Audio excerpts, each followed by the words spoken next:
Welcome back to Only Talk Sports. So we talk sports every single day, or at least we try to. I'm Ernst Jeffrey. Subscribe to the channel if you like sports content. Hit that notification bell so you never miss another video. The 2023 NBA draft deadline has come and gone, and I'm going to go over some of the biggest draft decisions on players that decided to stay in the draft or return to school, and whether it was the right or wrong decision for those players, and how it's going to affect the school that they are leaving or staying at next season in college basketball. Now, you had some big announcements that were made with the 2023 NBA draft deadline. More players than ever before are deciding whether they're going to stay in the draft or return to school. Oscar Tshiebwe is the big one. He is staying in the 2023 NBA draft. Now, that is an interesting decision for Oscar Tshiebwe because he's a guy that in a lot of mock drafts is not currently projected to be drafted in this year's draft. Do I think he should be drafted? Potentially, but he doesn't have a lot of the skills that are needed in the modern day NBA for a big guy shooting the ball from the outside, also being able to facilitate at a fairly high level for centers. A lot of bigs need to be able to pass in the NBA today the way that these NBA offenses run. Oscar Tshiebwe has not really improved at passing the ball, and he's not really improved at outside shooting, and there's some other weaknesses in his game. He's a great rebounder, but most of his scoring is done down low, and he is a bit of an undersized center. So I think you can make an argument he should have returned. I know that there is also the counter argument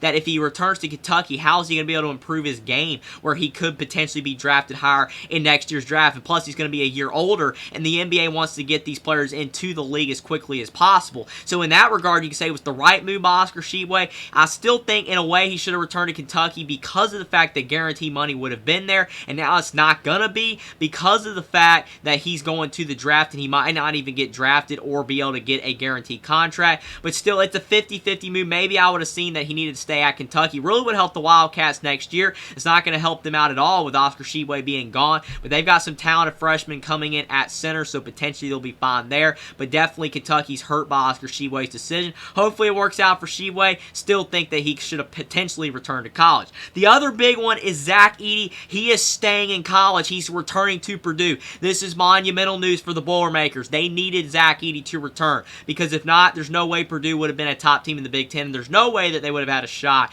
potentially to have a top 25 team next year. Purdue still could have been an NCAA tournament team, but they needed Zach Edey to return. Kentucky didn't need Oscar Tshiebwe to return. They would have been nice for him to return, but Zach Edey, Purdue had to have it, and they got him back. And Zach Edey and Oscar Tshiebwe, to me, are the exact same. They're both players that are centers that more likely were not going to be drafted. So if you are a believer that Oscar Tshiebwe made the right decision to stay in the 2023 NBA draft, then you probably feel Zach Edey should have gone as well because he's not going to be able to improve enough in the college game to improve his draft stock for next year. Again, it's a 50-50 decision for me. For Zach Edey, I do feel like he could make more NIL in college basketball. Maybe not as much at Purdue as Oscar Tshiebwe would have at Kentucky, but Zach Edey's a guy that more likely won't be drafted, and eventually he probably will get an undrafted rookie contract in the NBA anyway, so it's not the worst decision to come back to Purdue. Again, you could make the argument he should have left because there's no way he's going to be able to improve his draft stock, but I do think that Zach Edey potentially made the right decision. But it's really interesting Oscar Tshiebwe decided to go and Zach Edey decided to stay.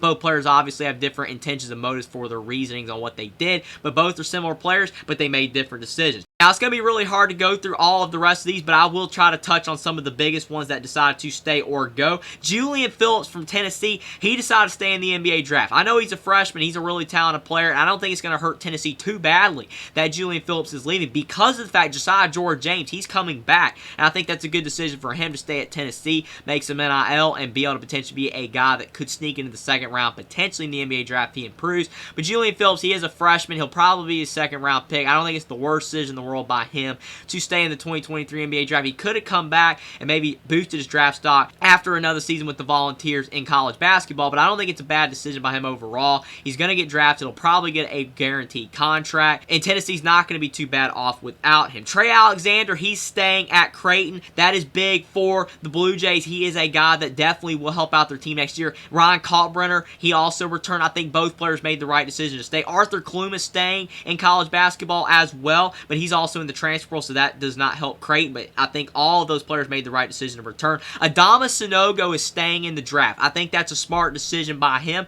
He's more likely going to be an early second-round pick. He's a fantastic basketball player, and you could argue that he has proved everything he's needed to prove in college. He won a national title. He's also a big that's starting to step out and shoot threes, and again, I think he's improved his draft stock enough to stay in the draft and probably would not benefit too much by returning.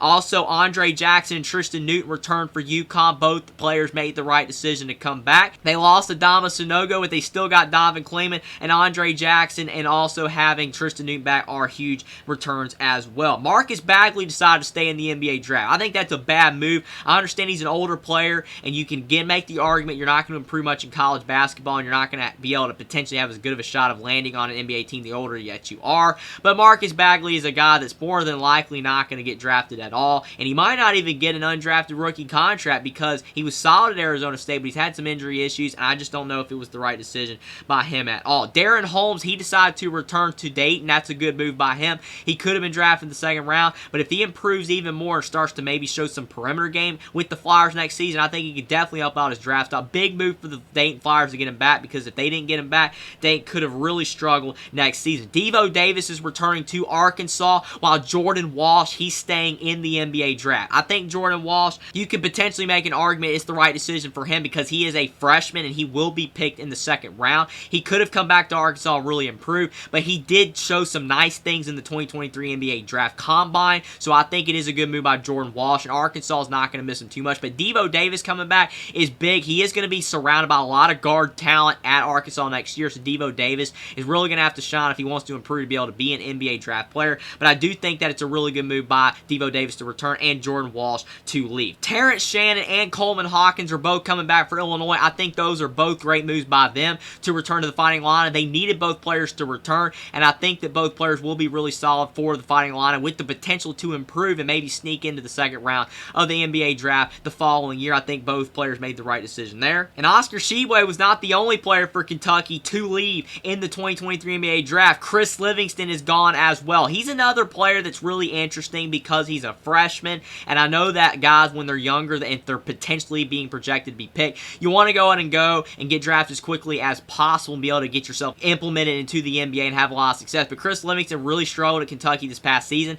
I think you can make a legitimate argument he should have returned to Kentucky and be able to potentially improve, and I think that would have definitely helped Kentucky's roster out next year. Him leaving is really tough, and I don't think that it might have been the right move by him. I think he should have returned to college and maybe improved and maybe got drafted a little bit higher. But when you're potentially going to get drafted as a freshman, it's hard to pass up. So I get it for Chris Livingston, but I do think he should have returned. Antonio Reeves is coming back to Kentucky. That's big news for them. They really needed him to return to really help out the backcourt for the Wildcats next season. Should definitely help out Kentucky, but that's a good move by Antonio Reeves. But Chris Livingston, he decided to leave, but Dylan Mitchell is returning to the Texas Longhorns. That is a good move by Dylan Mitchell. I think he is a player that will definitely be able to improve next season. A projected first-round pick already in the 2024 NBA draft. Smart move by Dylan Mitchell. He could have left, but there are so many tantalizing abilities about his game that if he just improves in some areas next year, three-point shooting, rebounding, just hustling all around, and playing a lot more for Texas next year, which he probably should, considering the fact Texas is losing a lot of talent next year, I think that Dylan Mitchell could definitely rise up in the 2024 NBA draft. A great move by him, and he'll definitely help out the Longhorns next season. Now on to a couple more players. Again, there's so many more that we could have touched on, but you just can't get to all of them, or this will be a 25-minute video. But Kobe Brown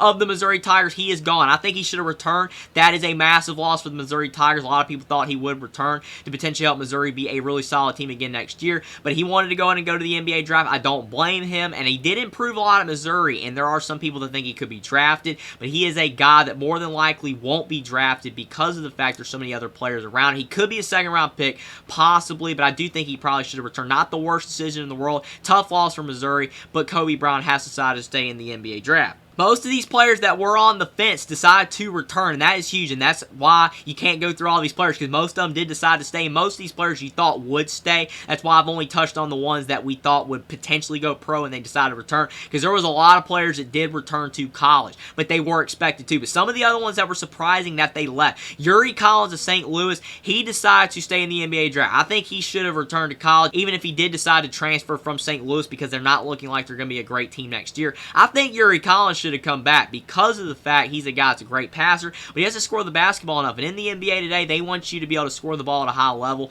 as a point guard, and I think Yuri Collins should have definitely returned to college basketball, potentially transfer to the Power 6 level, showcase his game there, and then maybe sneak into the draft in the 2024 NBA draft. But Yuri Collins decided to stay in the draft. I don't think that was the right decision by him at all. Armand Franklin decided to stay in the draft as well. Really shocking he left Virginia. I don't think that him leaving Virginia helps the Cavaliers out at all. I think they really need needed him to return. Virginia should still be solid next year, but Armaan Franklin leaving does leave a big hole for the Cavaliers. But I do think Armaan Franklin should have returned because he's not going to get drafted. Could have made some NIL in college and maybe found a way to sneak into an undrafted rookie contract after he ends his college career. But he decided to stay in the draft. Nothing you can do. Probably not the best decision for him. And the last player that decided to leave college basketball was Chase Audige of Northwestern. Really shocking right there. Boo Buie decided to return for Northwestern. That was a big re-addition for them. Should definitely help Northwestern at least continue to be competitive in the Big Ten next season. But Chase Audige leaving, that's big loss for Northwestern because they could have had a chance to be toward the top of the Big Ten.